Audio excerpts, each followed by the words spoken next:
Hello, this is my review for Jurassic Park 2, the Lost World, the second Steven Spielberg Jurassic Park film from 1996, if I remember correctly, or maybe 1997, starring Vince Vaughn, Jeff Goldblum, Julianne Moore, Hammond, the bald guy, and the little girl who was Jeff Goldblum's daughter-in-law, I think, or actual daughter, who was a gymnast. Right.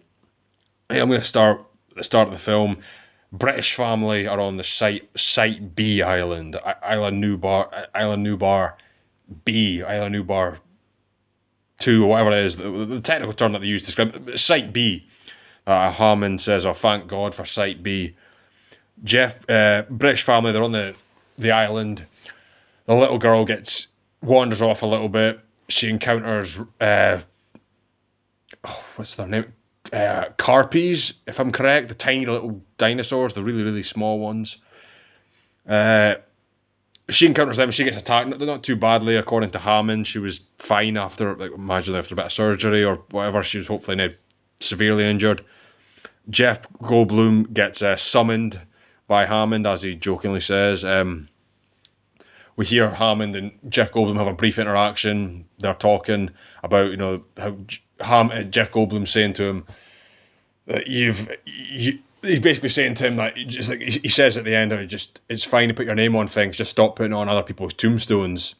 That was kind of an interesting line. And then of course, get the trip to the island because Jeff Goldblum's wanting to go and save Julianne Moore. And the trip to the island, that one Spanish guy calls it like the Cinco Mortes, the five deaths in Spanish. And then they're trying to find Sarah, Julianne Moore's character. And this moment was kind of funny where Jeff Goldblum says Sarah, and then Vince Vaughn says Sarah Harding, and then Jeff Goldblum turns to him and he says, "How many Sarahs do you think are on this island?" It was kind of funny.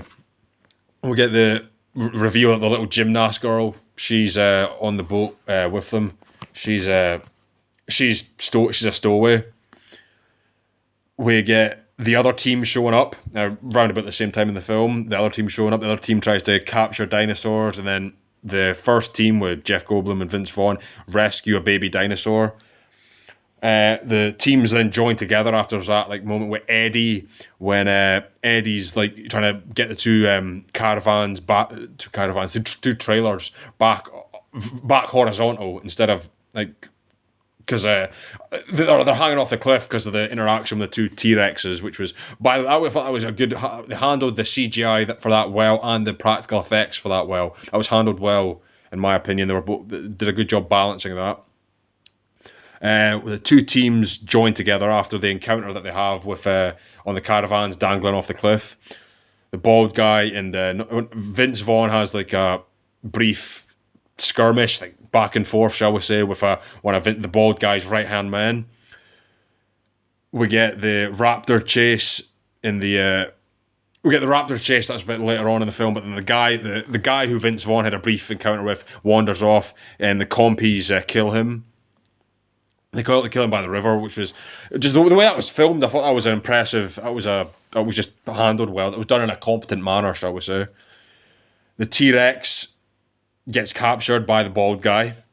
T-Rex gets brought to San Diego. This is after the raptors chase. This is after the scene in which we see that everybody's lying down on the ground out in the open.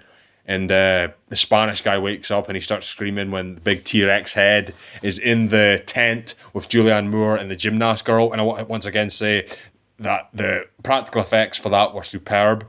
And the acting also by Julianne Moore and the little gymnast girl, that was superb acting. That was really good acting. They sold that scene very well. Quite impressed with that one.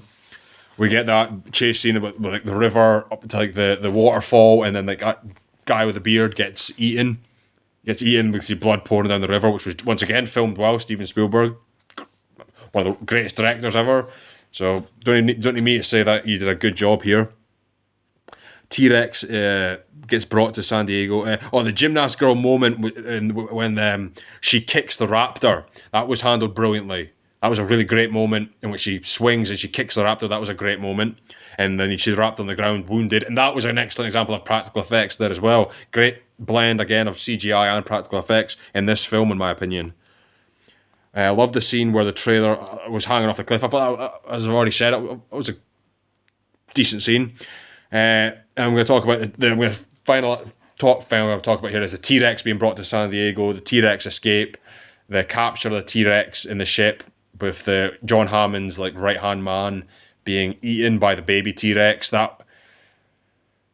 got a soft spot for dinosaurs, but that was just stupid, in my opinion. Like, if you're bringing in a T-Rex, you don't just have like a little bit of security. You don't just have a few guards or maybe even a few crews. I'd imagine if you were bringing in a T-Rex, you'd have dozens of security. You'd have a plan A, plan B, plan C, plan D, plan E, plan F, plan G. You'd have like multiple plans in place for if something were to go wrong, and you'd be doing everything you can to stop it. And I just thought, like with a boat crashing into the thing, and like they're not getting a signal, and then the T-Rex escaping, and it's like walking past the people who are in like that office building, and they're all on the phone, and the T-Rex walks behind them, and then it roars at San Diego.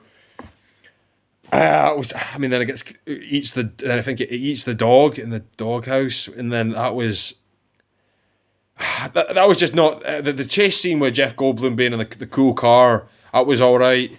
But overall, the film ending, once again, as Jurassic Park 1 did, with the message of humans aren't supposed to meddle in the affairs of nature, of Mother Nature. As Ken Watanabe said in Godzilla, the arrogance of man is thinking nature is in our control, that line. My overall thoughts, like Jeff Goldblum, Vince Vaughn, Julianne Moore, and Eddie, like the bald guy. I love dinosaurs, I've already said. Some stupid ideas, as I've already said, with the San Diego thing. Second Island, that was one of those moments where it's like they're really pulling the rabbit out the magic hat, if you know what I'm saying. Like that was a stretch. There just so happens to be the Second Island.